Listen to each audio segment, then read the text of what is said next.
Hey guys, তো ইফালে মই ৰেডি চেডি হৈ ভিডিঅ'টো ষ্টাৰ্ট কৰিছোঁ। মানে আমাৰ গাঁৱত আজি বিয়া এখন আছে, ওচৰৰে মোৰ বা হয়। তো ইফালে যাবৰ কাৰণে কাপোৰ পিন্ধি ল'লোঁ।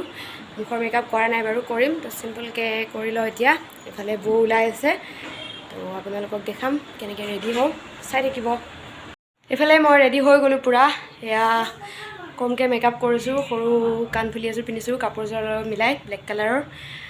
তো ইফালে মই ৰেডি হৈ গ'লোঁ। ৰ'ব আপোনালোকক পূৰা সম্পূৰ্ণ বেকগ্ৰাউণ্ডটো দেখাইছোঁ, কেনেকুৱা লাগিছে জনাব।